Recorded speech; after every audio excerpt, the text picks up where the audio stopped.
Obrigado, pastor Gilson. Boa noite, irmãos. Confesso que não é só pela formalidade que eu vou falar, mas realmente eu me sinto muito honrado em ser convidado para chegar até aqui nesse púlpito e poder expor a palavra de Deus. É uma honra, um privilégio muito grande mesmo. E o tema que eu sugeri e acataram, esse tema de encorajamento, foi um desafio muito grande, porque eu trabalhei em pelo menos 3 igrejas em Curitiba, e na minha penúltima igreja, que foi a igreja do pastor Paulo, que é autor do Código do Dia, nós éramos em 3 pastores revezando no púlpito. Teve uma semana que um pastor subiu e foi aquele desafio cobrando, né, que é bom, cobrando a fidelidade. Outra pregação também, e eu ia pregar também mais cobrança, né, o povo, né. E eu fiquei pensando, e eu estava pregando em Atos, no livro de Atos, e eu caí num texto que não era cobrança, era encorajamento. E a partir daquela mensagem eu comecei a olhar a Bíblia com uma perspectiva diferente. Eu não sei se os colegas têm essa dificuldade, mas parece que é mais fácil preparar mensagem de cobrança para o povo. Não sei, parece que é mais fácil. Mas a Bíblia não é uma Bíblia de cobrança, é uma Bíblia de encorajamento. De fato, a cobrança em obedecer, e o resultado da obediência era a bênção, né? Então, se é bênção, então é encorajamento obedecer. Mas foi um desafio muito grande para mim. A partir daquela mensagem, eu comecei a olhar as Escrituras de uma perspectiva diferente. O versículo que foi lido, que é o tema, não temas, as Escrituras estão repletas dessa frase que Deus lançava para os seus servos mediante as situações de grande temor. O exemplo de Moisés, Isaías, Elias, o próprio Paulo, que vemos em Atos. Mas às vezes, por mais que Deus não estava dizendo não temas para um indivíduo na Bíblia, a história toda, o que Deus vinha fazendo, estava dizendo: não temas, segue firme, eu estou contigo.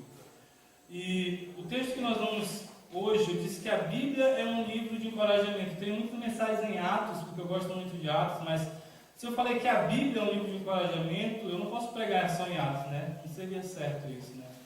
Então, nós vamos ter 2 mensagens durante essas 4 mensagens que me deram. 2 mensagens no Antigo Testamento e 2 mensagens no Novo Testamento. Vamos começar com uma mensagem no Antigo Testamento nessa noite. Abra sua Bíblia lá para 1 Samuel. 1 Samuel, capítulo 1. Balança, mas não cai, né?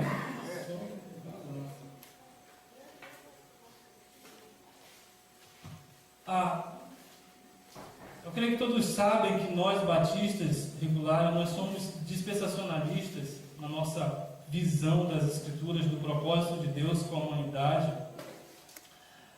E esse é o tema principal, a glória de Deus. Tudo gira em torno da glória de Deus. Um propósito secundário seria, ou é, a redenção da humanidade. Mas a redenção da humanidade também leva à glória de Deus, porque quando Deus redime o ser humano esgotado, caído, perdido, ele é glorificado pelo que ele faz, pela redenção que ele faz. E dentro do propósito da redenção de Deus, é chave um povo, é o povo de Israel, todos nós sabemos disso. Dentro do povo de Israel está muitas coisas pormenores, como Deus vai trabalhando, e nisso vai se desenvolvendo a história, e é por isso que a gente tem a Bíblia. Então, dentro desse plano de redenção, Deus inclui a nação de Israel. Dentro da nação de Israel, ele inclui a instituição de uma monarquia. Não começou, era teocêntrico o governo, mas depois, no plano de Deus, haveria uma monarquia, haveria um rei de Israel. Então, para isso, antes disso, havia juízes, né? Deus estava usando juízes. É por isso que a gente vai lendo livros anteriores a Samuel, a gente está vendo juízes. Quando a gente chega em 1 Samuel, o livro anterior é Ruth, o último versículo de Ruth, versículo 22 do capítulo 4, ele diz o seguinte: Obed gerou Jessé, Jessé gerou a Davi. E foi colocado nessa disposição porque o livro de 1 Samuel é um segmento dessa história. Ou seja, o livro que vem vai mostrar Samuel que ungiu, que foi o último juiz que ungiu o primeiro rei Saul e, consequentemente, logo depois da falha de Saul, ele unge Davi. Então é muito sugestivo terminar o livro de Ruth com Davi e logo iniciar a história de Samuel, que iria ser aquele que ungiu Davi. Historicamente falando, não teria problema se o livro de 1 Samuel começasse narrando já Samuel adulto e trabalhando e sendo fiel a Deus, fazendo essa diferença entre os filhos de Eli, né? Ele foi criado por Eli, de Ofni e Finés, ele era diferente, ele era um juiz fiel, por isso Deus escolheu ele, e ele foi e ungiu a Saul, e depois ele ungiu Davi, e assim consequentemente foi levando a sua vida de juiz e de profeta em Israel. Não teria problema começar com ele assim, historicamente falando. Mas 1 Samuel não começa assim. Ele começa com uma história de uma mulher chamada Ana. E por que começa com essa história? No plano de Deus, no plano soberano de Deus com a humanidade, ele usa reinos, ele usa povos, ele usa pessoas importantes, mas o fato de Ana, a história de Ana está nas Escrituras Sagradas, me faz pensar que Deus também ele se importa com indivíduos comuns, como eu e você. E é por isso que a gente abre a nossa Bíblia e em 1 Samuel a gente lê a história de Ana antes de qualquer coisa. Deus quer nos falar uma coisa, Ele se importa com o seu sofrimento. A história de Ana gira em torno de um sofrimento que ela tinha muito grande, um desapontamento. Então o tema da nossa mensagem de hoje é: o Senhor se importa com o meu sofrimento. Eu quero que você saia daqui convicto que o Senhor, o Deus soberano, que criou o universo, que é altíssimo, que é glorioso, Ele se importa com você, com o que você está passando, com o seu sofrimento. Vamos ler 1 Samuel capítulo 1, versículo 1 a 10. 1 Samuel capítulo 1, eu não vou pregar 2 horas, capítulo 1, versículo 1 a 10. Isso não diz muita coisa, né? Dizer que não vai. Se achou, pode ficar de pé. Aqueles que podem, aqueles que estão cansados do futebol, não precisa.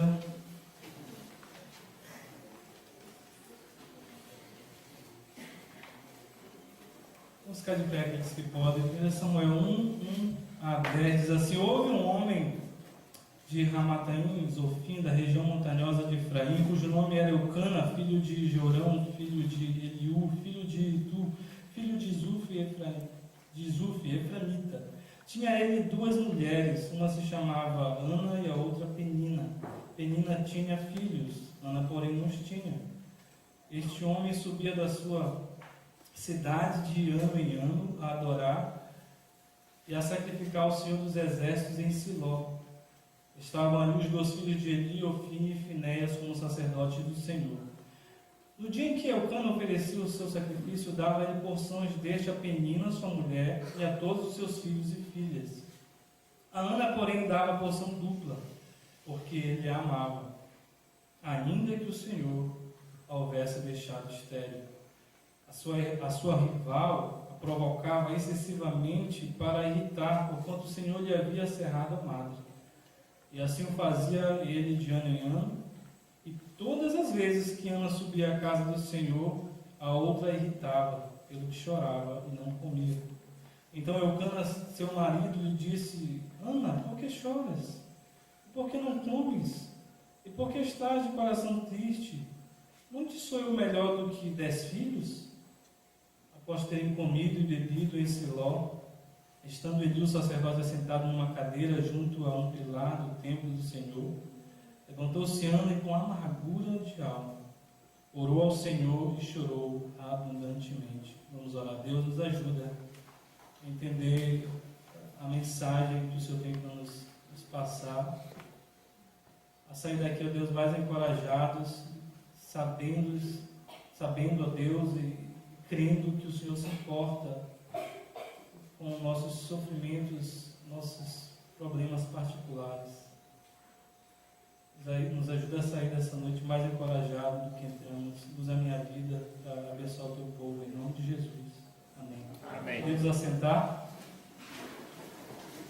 Então, nós vamos ver primeiramente a causa do sofrimento de Ana, e está tudo bem claro. A Bíblia, esse texto é um texto muito claro das Escrituras, e a causa do sofrimento de Ana está muito claro aqui no texto. O que a fazia sofrer as provocações da sua rival. A Bíblia usa até essa palavra, rival, para se referir a Penina. Agora, eu confesso que a situação era muito propícia para isso. Primeiro por quê? Primeiro porque Elcana tinha 2 esposas. A poligamia, ela nunca foi aceita, nunca foi aprovada pelas Escrituras nem por Deus, né? A gente sabe disso lendo Mateus e Jesus apontando lá para Gênesis, no plano dele para o casamento.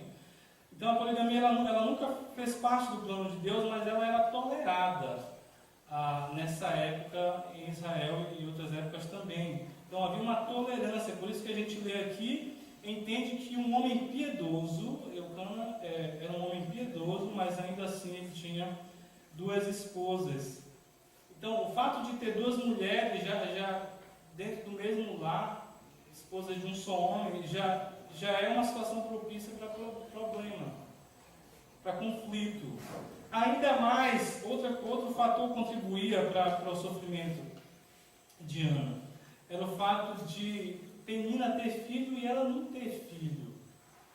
Então, era esse o tendão de Aquiles de Ana. Era esse o ponto fraco. E a Bíblia descreve que todas as vezes que eles subiam para adorar o Senhor, Penina usava essa ocasião para irritar, para ferir, para machucar Ana. Penina usava essa ocasião. Lendo Deuteronômio 2, 15 em diante, eu posso até sugerir aqui que uma das formas de Penina machucar, ferir a Ana, era usando algo a seu favor, que na verdade Deuteronômio nos fala que, por mais que o homem tivesse 2 mulheres e o filho primogênito fosse da mulher que ele não amava, ele deveria no final dar a porção da sua herança dobrada ao primogênito, ao seu primogênito, por mais que foi da mulher não amada, mas mesmo assim ele deveria dar. Uma situação propícia era que a gente via que, querendo consolar Ana, Elcana ele dava a porção dobrada para Ana. Dava a porção do sacrifício, que sacrificava seu Senhor, e assim voltava também uma porção de carne e de outras coisas, e o povo, além de cultuar, a refeição era uma forma de culto ao Senhor. Então ele pegava e dava a porção dobrada para Ana. Então mais uma situação propícia para provocar esse conflito do lar. E como eu mencionei Deuteronômio, eu creio que Penina chegava e dizia: olha, por mais que você está comendo porção dobrada agora, um dia a porção dobrada de tudo que Elcana tem não vai ser seu, vai ser do meu filho. Então ela feria todas as vezes. A gente entende que ela procurava situações, ocasiões para causar o sofrimento. Então isso causava um sofrimento tão grande que a Ana perde até o apetite, né? A gente vê no versículo 7 que pelo que chorava não comia. Então chorava e não comia. Então essa mulher estava muito aflita. Ela tinha um problema muito grande aqui que ela não sabia como resolver. Por isso acontecia de ano em ano. Então a causa do sofrimento de Ana é essa, o fato dela não ter filho e a sua rival a provocar constantemente. Agora, qual foi a atitude de Ana mediante o seu sofrimento? Ana está deparando-se com uma situação E o texto das Escrituras nos diz como ela reagiu, qual foi a sua atitude mediante esse problema que ela tinha tão grande, esse sofrimento tão grande. Lendo o versículo 7, leiamos o versículo 7, diz assim: assim o fazia ele de ano em ano, e todas as vezes que Ana subia à casa do Senhor, a outra irritava, pelo que chorava e não comia. Falando nessa questão de ano em ano, essa frase me leva a entender que essa situação de irritação e choro e falta de apetite, sofrimento, aconteceu por vários anos, não só uma vez. Então eu entendo que a atitude primeira de Ana deixou-se dominar pelas provocações. Ana, ela deixou-se dominar pelas provocações, e a sua segunda atitude foi que ela foi passiva.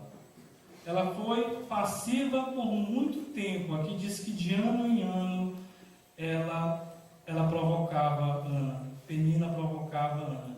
Então veja bem, a primeira atitude dela foi permitir que a ofensa alheia a ferisse. Ela começou a ouvir, a pensar, e eu entendo que uma das causas do sofrimento humano é quando a gente começa a dar ouvido demais ao inimigo. A Bíblia diz que Penina era o que? Rival. Então, se eu começo a dar ouvido demais para o meu rival, é bem provável que eu vou sofrer, porque o meu rival não vai querer o meu bem, então ele não vai falar coisas boas para mim. Então ela começou a ceder, a dar ouvido. Tanto é que Eucana diz que a situação do espírito dela, ela estava de coração triste. Versículo 8 lemos isso. Versículo 10, o escritor de 1 Samuel diz que Ana estava com a alma amargurada. Ana permitiu ser ferida tanto que ela mesma, quando era questionada por Eli, ela disse que ela é uma mulher atribulada de espírito, que é uma mulher excessivamente ansiosa e aflita. Ana permitiu-se a ser ferida pelo adversário, pelo inimigo. Ana também foi passiva, como ora falei. Agora essa passividade dela, talvez foi a causa do problema ter agravado. O problema veio, o sofrimento veio, ela se tornou passiva. A gente vê ano em ano, ela chorava e não comia. Vem o próximo ano, o que ela faz? Chora e não come. Ano que vem de novo, lá vai a Penina, cutuca ela, chora e não come. De ano a ano, isso acontecia. Ela ficava com essa atitude. Mas agora, o que me alegra na história de Ana é que chega um momento que ela não aguentou mais. E às vezes acontece realmente isso com a gente. Um momento a gente não vai aguentar mais. E é no capítulo 9 que começa a mudar a história. Ela volta para este sacrifício anual, que era uma das 3 festas de ordem para um judeu.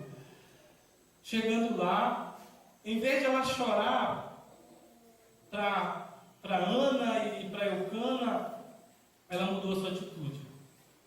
Então, no versículo 9, a gente vê uma mudança de atitude em Ana, que é chave para a gente entender a bênção de Deus, para a gente entender como Deus trabalha nas nossas vidas e o que a gente precisa fazer. Então, no versículo 9, ela mudou de atitude, ela tomou uma nova postura. Vamos ler 9 e 10 novamente. Diz o seguinte: após terem comido e bebido em Siló, estando Eli, o sacerdote, assentado numa cadeira junto ao pilar do templo do Senhor, levantou-se Ana e com amargura de alma orou ao Senhor e chorou abundantemente. Então Ana vai e agora ela começa a derramar a sua alma perante o Senhor. Eu confesso que eu creio que Ana orava antes. Eu não vou dizer que eu não quero implicar isso no texto, mas é bem provável que o momento que essa mulher era provocada, Ana era provocada, ela chorava, mas uma hora ou outra ela dizia: Senhor, me ajuda. eu acredito que era bem provável que ela orava. Mas chegou um momento que a oração dela foi diferente. Esta oração é diferente das outras que ela fazia. Dessa vez, ela tem uma postura diferente diante do Senhor. A oração de Ana, ela é uma oração que tem muito a nos ensinar. Tem várias características, eu quero aqui só dar umas 3 ou 4 da oração de Ana que vai mudar a história dela, vai mudar a sua vida totalmente. A primeira característica da oração de Ana é que ela se coloca como serva. Ana, ela se coloca como serva diante do Senhor. 2 vezes no versículo 11, note comigo o versículo 11, ela fez um voto, um voto dizendo: Senhor dos exércitos, se benignamente atentares para a aflição da tua serva, uma primeira vez, e de mim te lembrares, e da tua serva não esqueceres. Então ela tem uma atitude de serva perante Deus. Nós temos que tomar cuidado quando ligamos a televisão e ouvimos essas pregações da TV, que às vezes nos ensinam a exigir de Deus, né? Não é verdade? Tem que determine para Deus. Deus, você deve me dar esse meu direito. Ana não tinha filho, eu acredito que se fosse um desses, ele chegaria para Ana e diria: Ana, você tem que chegar diante do Senhor e determinar: Senhor, eu mereço um filho. Mas não é isso que Ana está fazendo. Ela diz: Senhor, olha com benignidade para a tua serva. E é interessante que a gente, tanto no hebraico quanto no grego, a raiz da palavra servo não é só servo que serve como um garçom, servo serviçal, é um escravo, aquele que está sob a ordem do seu senhor, totalmente submisso ao seu senhor. Então, ela se coloca como uma serva: Senhor, atenta para a tua serva. Ou seja, eu não mereço nada. Por isso ela diz: se benignamente atentares para a aflição da tua serva. Ou seja, seja bondoso comigo, eu sou teu servo, seja bondoso comigo. Eu não estou pedindo, eu não estou exigindo, eu estou clamando o teu favor.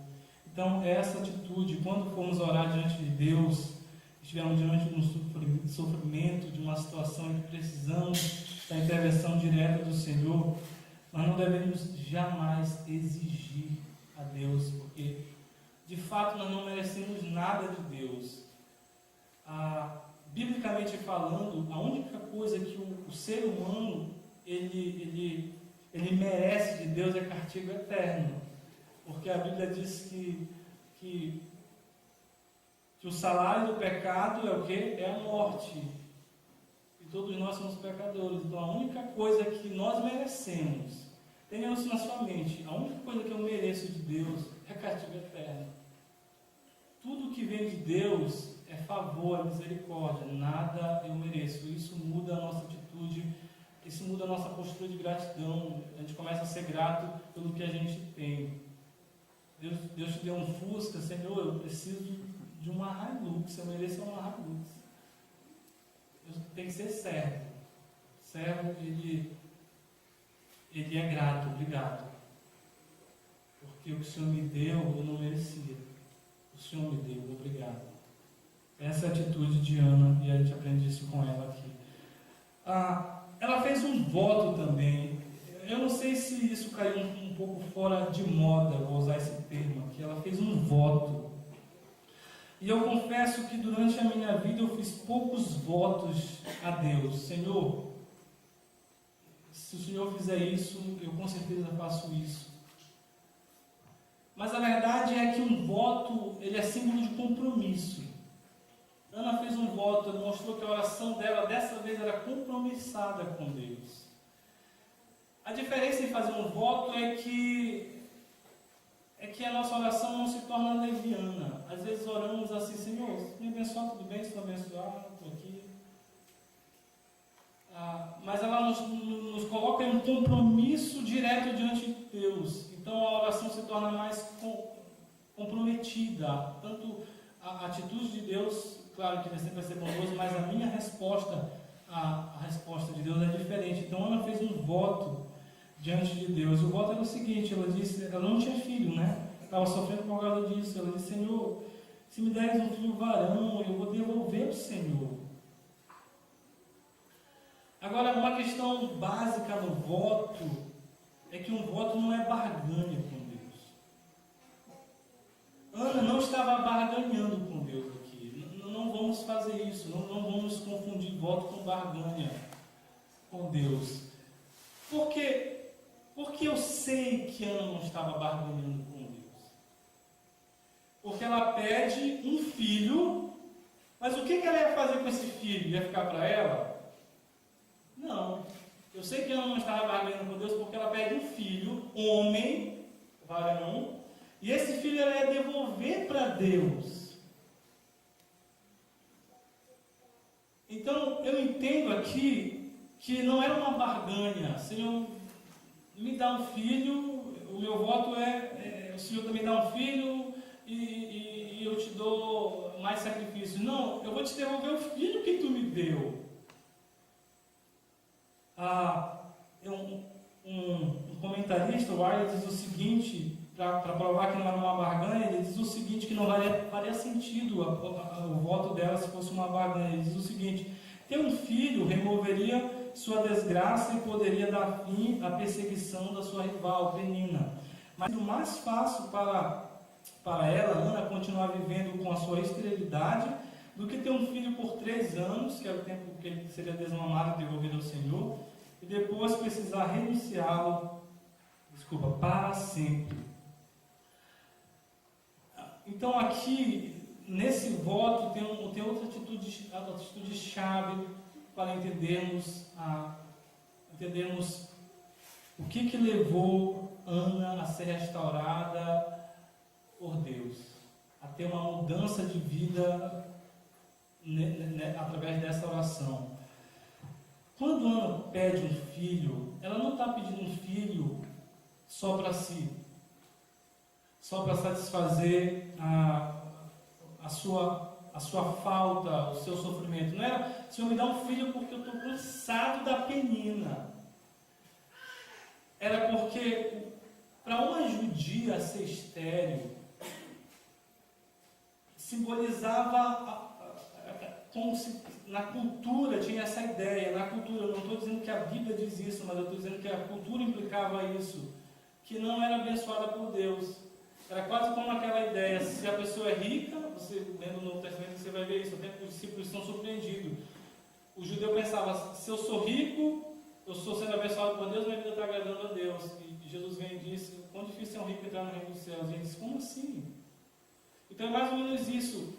Uma mulher que não tem filho, na cultura ela é entendida, ela está em pecado, a vida dela está desagradando a Deus. Então eu entendo que o pedido de Ana era o seguinte: Senhor, me dá um filho e eu devolvo ao Senhor, porque eu quero saber se a minha vida realmente está agradando ou não ao Senhor. Eu estou vindo anualmente sacrificar e a minha vida agrada ao Senhor. Então o voto era a chave para ela entender. Se Deus a desse um filho, ela entenderia: a minha vida está agradando ao Senhor.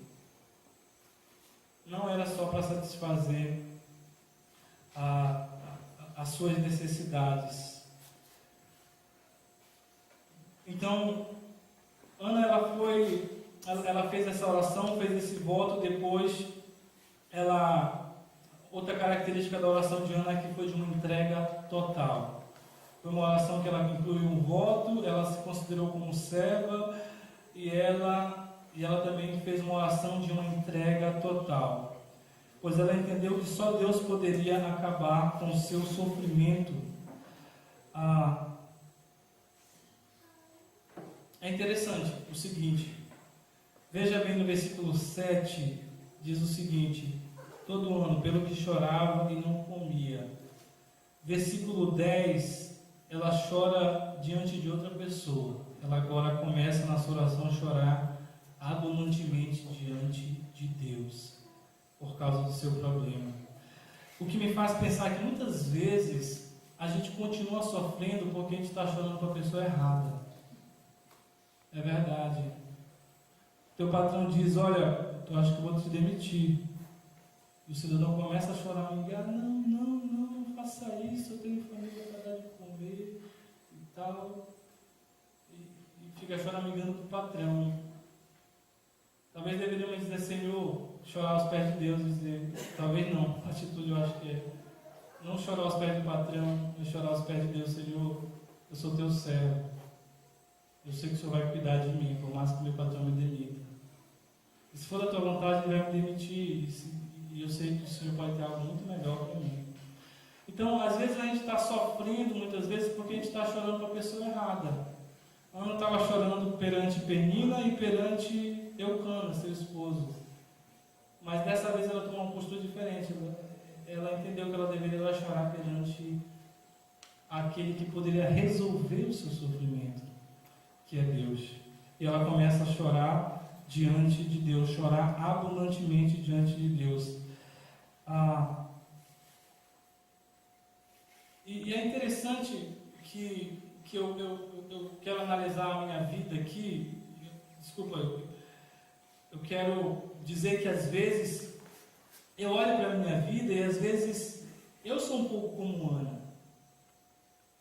A coisa está pegando, está comendo no lombo e às vezes eu tento resolver com as minhas próprias forças. E só quando eu vejo que não vai dar, que eu clamo para Deus. Fazendo seminário, eu fiz 5 anos de seminário lá no Sul, e eu confesso que não foi difícil os 4 primeiros anos assim, passar de ano. Com certeza era puxado, mas dedicando-se bastante tempo estudando, dava para ir levando estudo, família, igreja, ministério, dava para ir levando, estava dando. E o seminário exige bastante da gente. Mas no último ano, eu fazendo essas viagens, eu acho que fiz umas 3, 4 vezes, Pará, Curitiba, Belém, Curitiba. Por causa disso, me deu uma dor no domingo que eu estava estudando no domingo e doeu aqui o meu pescoço. E depois daquele dia, doeu o meu pescoço e nunca mais parou de doer. Até hoje dói. Faz 1 ano. Então começou a doer e eu ignorando, continuava estudando. Mas chegou um momento que não dava para estudar, porque eu abaixava a cabeça, né? É difícil ler deitado, né? Ainda mais se você tem poucas horas de sono à noite, se você for ler deitado, o que vai acontecer? Vai dormir, né? E eu me vi numa situação difícil. Então eu comecei a procurar tratamento e eu fui para o médico e ele disse, olha, faz esses exames aqui. Eu fiz ressonância e ele disse, você está com hérnia de disco na cervical. Qual é o tratamento? Vai fazer fisioterapia. Então eu comecei a fazer uma fisioterapia, tomar os remédios para dor, relaxante muscular e tudo mais, não resolvia. E chegou um momento que estava tão ruim que eu não podia passar meia hora lendo um livro que eu não aguentava de dor. E até aquele momento eu estava tentando resolver com as minhas forças. Eu estava fazendo uma oração que talvez eu não estava fazendo antes. Senhor, me ajuda aqui. Me ajuda aqui. Aquela oração, sabe, um pouco descompromissado. Deus, é teu dever me ajudar, me ajuda aqui. Mas chegou um momento que o médico disse, olha, um terceiro, 4 médico disse, olha, isso não tem cura, tu tem que operar. Eu disse, não quero operar não. Talvez vai ficar pior. E eu fui e disse, Senhor, me ajuda, eu preciso de um tratamento porque dinheiro vai correr aí, se eu operar vai ter que passar tanto tempo de repouso, eu não posso, se eu parar de repouso, eu reprovo aqui, o ministério fica para trás, família. E foi naquele momento que eu me senti que eu precisava de Deus realmente fazer uma oração compromissada. E eu orei e disse, Senhor, me ajuda a encontrar um tratamento, que não dá para fazer cirurgia nesse momento. E eu comecei a pesquisar na internet, comprei o ITC Curitiba, o Instituto, tem em Belém também. eu descobri que tinha em Belém, e eu comecei a fazer aquele tratamento. E por causa daquele tratamento, hoje eu sou formado. Mas porque eu parei de dizer, Senhor, me ajuda aqui. Eu disse, Senhor, eu sou teu servo. Se o Senhor não me ajudar, eu vou reprovar. Tem que ficar mais um ano aqui. Mais um ano esperando 4 bocas eu chegar lá. Então, às vezes a gente faz oração muito descompromissada. É por isso que Deus não resolve. É por isso que às vezes a gente está sofrendo até aquele momento. Mas o interessante é notar a intervenção de Deus na vida de Ana, quando ela fez essa oração compromissada com Deus. Depois que ela faz essa oração, a gente lê no versículo 19 o seguinte: levantaram-se de madrugada, está falando ela, o esposo e família, e adoraram perante o Senhor. E voltaram e chegaram à sua casa a Ramá. E Eucana coabitou com Ana, sua mulher, e lembrou-se dela o Senhor. Lembrou-se dela o Senhor, é que Deus respondeu a oração dela e ela engravidou. E a resposta de Deus foi imediata. É interessante, depois que Ana faz essa oração de entrega total, uma oração sincera, uma oração diferenciada das outras, Deus rapidamente responde. Como é que eu entendo que rapidamente, às vezes a gente lê um trecho na Bíblia, um versículo, o versículo seguinte já se passou 20 anos, né? Tem que tomar cuidado com isso, né? Mas tanto o texto quanto estudos que eu fiz da datação mostram que foi questão de menos foi no ano seguinte, é como se ela foi lá, orou, voltou para casa e logo em seguida ela engravidou. O texto dá essa ideia e também a datação do nascimento de Samuel mostra isso. Então, Deus respondeu rápido. O que me faz entender é que muitas vezes a gente não está sendo abençoado porque a gente não está fazendo uma oração correta diante de Deus.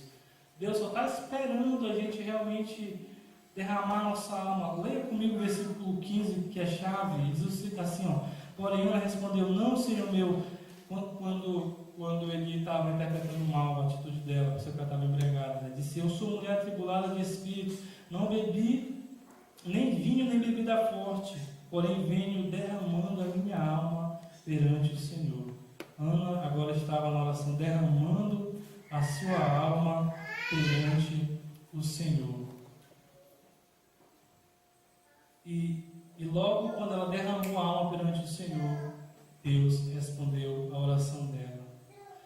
Tem um hino que cabe muito bem aqui, que eu gosto muito, particularmente, eu acredito que muitos gostam aqui, que fala dá a entender que vem nessa história aqui, que diz o seguinte, a letra do hino é assim: se orares então, sem que o teu coração goze a paz que o Senhor quer te dar, é que Deus não sentiu que tua alma se abriu, tudo deixando no altar.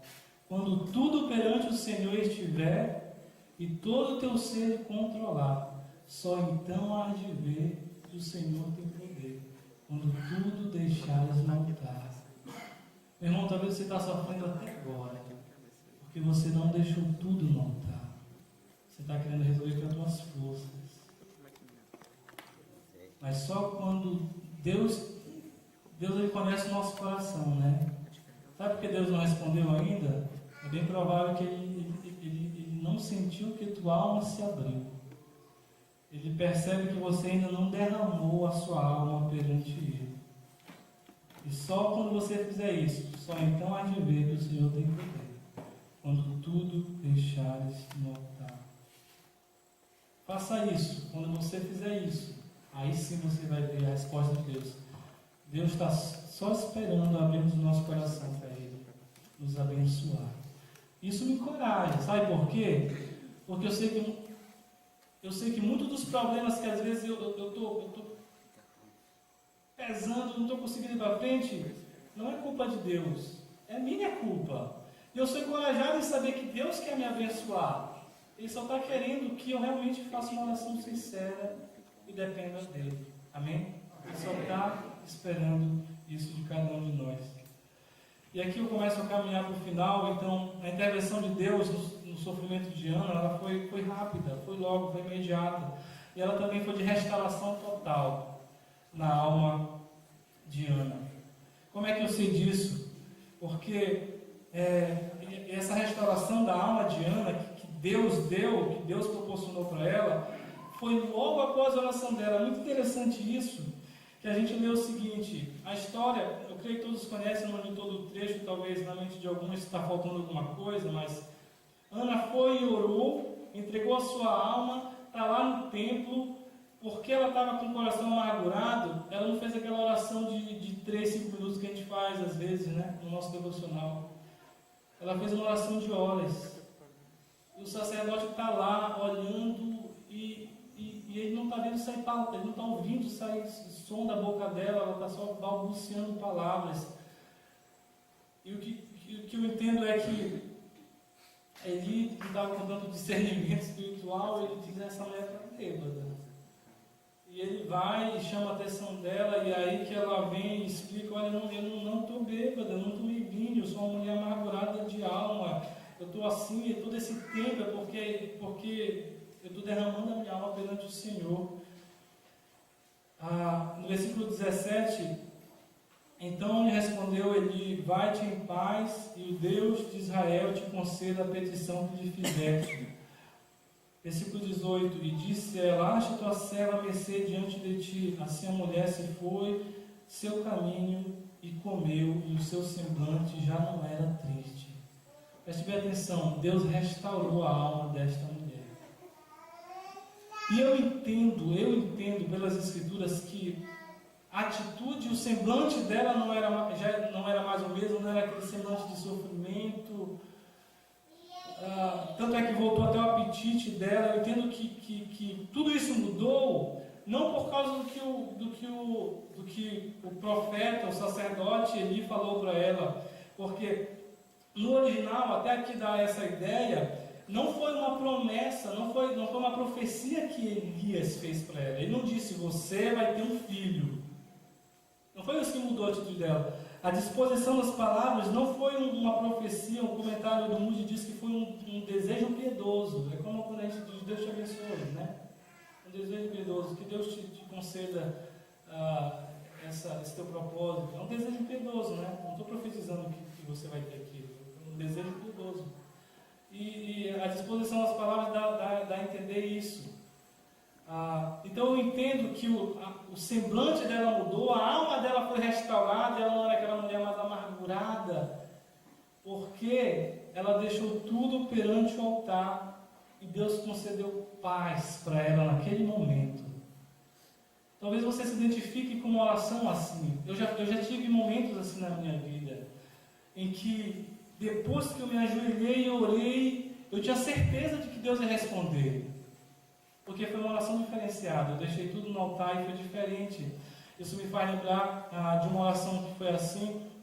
Nós estávamos numa igreja em Curitiba e tinha uma situação bem difícil. A gente estava numa igreja em que o pastor estava saindo, ficando outro, e a nossa saída iria dar mais confusão naquele momento, e a gente estava naquela situação: se correr o bicho pega, se ficar o bicho come. E era uma situação que afligia a nossa alma, porque da nossa decisão dependia a vida de irmãos, porque eles poderiam se ofender, sair da igreja, e ia ficar feia a coisa. E estava afligindo a nossa alma, e a minha esposa sofrendo do lado, eu sofrendo do outro, só conversando à noite. Mas chegou um momento que a gente estava na cama, a gente conversou por horas e horas, e disse: vamos orar.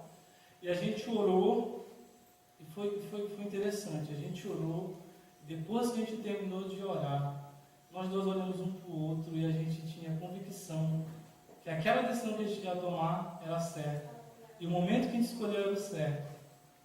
Por quê? Porque Deus concedeu paz para a gente. Já aconteceu isso com você? É muito bom, né? É encorajador, é confortador ver como Deus restaura a nossa alma quando Ele concede uma paz através da oração da entrega que a gente deu. E graças a Deus foi a coisa certa que a gente fez, através da oração que a gente fez diante do Senhor, e nos deu essa paz de tomar a atitude correta. Então Deus restaurou a alma dela logo após a oração dela, eu caminho aqui para dizer também que Deus interviu logo depois dela cumprir o seu voto.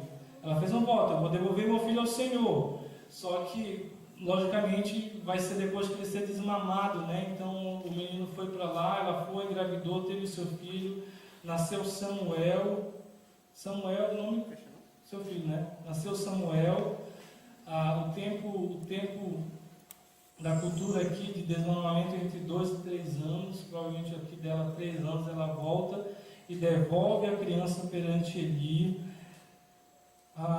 E ela faz uma oração maravilhosa perante Deus, digna de registro nas Escrituras, né? São poucas as vezes que é registrado orações nas Escrituras de mulheres, né? Mas essa aqui foi registrada. No versículo 2 ela faz uma oração, diz assim, então orou Ana e disse: o meu coração se regozija no Senhor, e a minha força é exaltada no Senhor. A minha boca se ri dos meus inimigos. Está fazendo um canto indireto, direto, né? A Penina. Porquanto me alegro na tua salvação. Não há santo como tu. E ela começa a elogiar e agradecer a Deus. Mas note que ela diz: o meu coração se regozija no Senhor. Ela está dizendo: a minha alegria é o Senhor. Ela não está dizendo: a minha alegria, eu sou feliz porque eu tive um filho. Não é isso que ela está dizendo. A minha alegria é porque eu sei que a minha vida está em paz com Deus. Eu sei que o meu Deus, Ele é quem me preenche. Todo ano, todo aniversário de casamento, eu e a minha esposa costumamos fazer pelo menos 2 coisas que é certo. Todo aniversário de casamento a gente costuma ir jantar no restaurante e comer frutos do mar. Peixe, camarão, frutos do mar. É uma coisa de tradição do nosso casamento. Mas outra tradição que a gente guarda também, que é uma tradição que eu guardo com prazer, todo ano também a gente assiste o DVD do nosso casamento. Todo ano. A gente começa a rir, né? Olha que engraçado isso, olha que legal isso. Mas não é só legal por isso, é legal porque todo ano eu gosto de uma parte especial da pregação do meu sogro. Não é porque ele é meu sogro, não, que eu estou falando isso. É porque marcou a minha vida no momento que eu estava no altar. Ele disse: quem completa a sua vida evangélica não é filhos, não é um ao outro, é Deus. Quem me faz feliz não é filho, não é casamento, não é bens, é Deus que completa a minha vida. Isso fez total diferença. Sabe por que muitos crentes às vezes sofrem na vida porque não são completos? Porque ele diz: o jovem começa assim: eu só vou ser feliz quando Deus me der uma esposa bonita, e ele casa. Eu vou ser completo quando Deus me der um filho, e aí tem um filho, e aquele filho é um festinha, e aí ele começa a sofrer. Mas eu vou ser feliz mesmo quando Deus me der um carro do ano. E ele ganha aquele carro, e aquele carro começa a vir com o IPVA lá em cima, né? E ele nunca é feliz, sabe por quê? Porque ele está tentando ser feliz com as coisas do mundo, e só quem completa a nossa vida é Deus. Quem completa a tua vida é Deus. Talvez você não está sendo completo. Você é um crente, mas não está sendo completo porque você está procurando as coisas erradas. Ana disse: o meu coração se regozija no Senhor. A frase seguinte, ela diz: a minha força é exaltada no Senhor. Antes de explicar essa parte aqui, tem um evento engraçado, porque no original hebraico, a minha força é o meu chifre. O meu chifre é exaltado no Senhor, porque chifre é símbolo de força, né? E eu estava numa igreja, eu cantava no meio coral, lá no seminário, a gente saía por igrejas no sul, São Paulo, nessa época a gente estava em Londrina, eu acho. O pastor estava traduzindo a pregação. O pastor estava traduzindo a pregação do outro americano traduzindo. E quando o pregador falou no inglês, está chifre mesmo, né? E ele falou, e ele se pegou, ele parou e ele disse: a força de Ana é no seu chifre. E foi difícil, né? Foi difícil se concentrar. Mas depois, chegando em casa, contando o episódio para minha esposa, ela disse, não, é porque tá chifre no inglês, estudando chifre na cultura hebraica, é símbolo de força, né? O boi com chifre tem a sua força, né? A sua força ali, o chifre, a sua defesa. Mas, apesar, tirando essa coisa engraçada aí, talvez só para você acordar,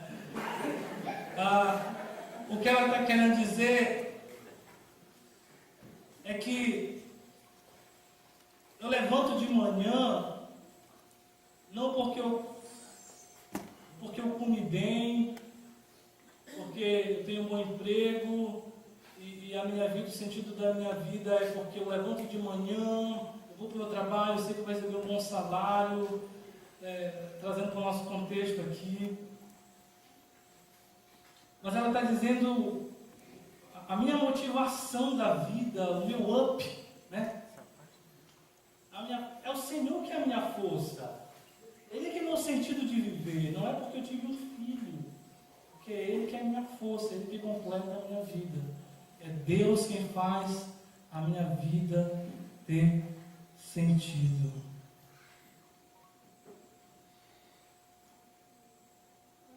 A chave aqui é a oração de Ana. A chave aqui é a entrega de Ana. Deus, com a história de Ana eu entendo uma coisa. Qual é o teu sofrimento? O que está te fazendo sofrer? A história de Ana me faz entender que Deus está pronto para me abençoar, Ele quer me abençoar, Ele quer resolver meu sofrimento. Mas antes disso eu preciso confiar, eu preciso derramar a minha vida sobre o altar, eu preciso derramar a minha alma perante o Senhor. Talvez você está sofrendo até agora porque você não fez isso.